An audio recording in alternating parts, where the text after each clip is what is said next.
સુરતની નવી સિવિલ હોસ્પિટલમાં મહિલા રેસિડેન્ટ તબીબ સાથે દર્દી દ્વારા ગેરવર્તન કરવામાં આવ્યું। આ વિભાગની મહિલા તબીબને દર્દીએ વાળ ખેંચી ધક્કો માર્યો હતો।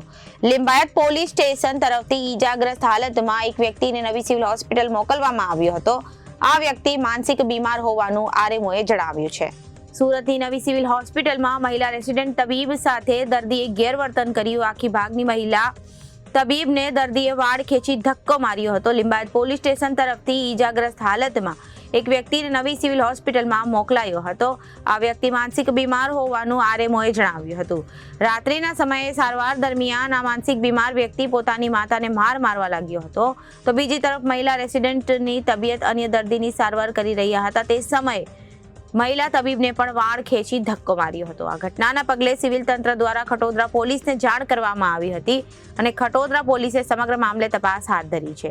આજે હમણાં રાત્રે લગભગ આશરે 10 વાગે એક સાયકેટ્રિક પેશન્ટ આવ્યું હતું અને માથામાં ઈજા હતી। 108માં લિંબાયત પોલીસ સ્ટેશન તરફથી મોકલવામાં આવ્યું હતું અને એ એમની સાથે એની માતા હતી અને એ સાયકેટ્રિક પેશન્ટ હોવાને કારણે મારતો હતો।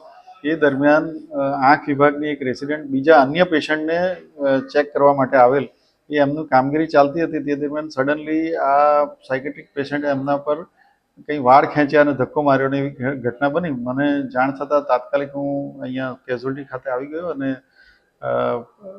ખટોદરા પોલીસ સ્ટેશનમાં જાણ કરતાં પીએસઆઈ અને એમનો સ્ટાફ પણ આવી ગયો અને અહીંયા અમારા સિક્યુરિટી ઓફિસરને બધા હાજર છે અને અત્યારે ફરિયાદ લેવાની કામગીરી ચાલુ રહી છે। ભવિષ્યમાં આવી ઘટના ન બને તેના માટે શું તકેદારી? અહીંયા વધારે સિક્યુરિટી ગાર્ડ રાખવાની જરૂરિયાત છે, તો તે મુજબ વધારે સિક્યુરિટી ગાર્ડ રાખવામાં આવશે। તદુપરાંત અહીંયા પરમનન્ટ પોલીસ કર્મી કેઝ્યુઅલ્ટીમાં રાઉન્ડ ધી ક્લોક 2 રાખવાની રજૂઆત આજ રોજ સીપી સાહેબને અમે કરેલી જ છે। મેં અને સુપ્રિન્ટેન્ડન્ટ મેડમ સાથે રહી।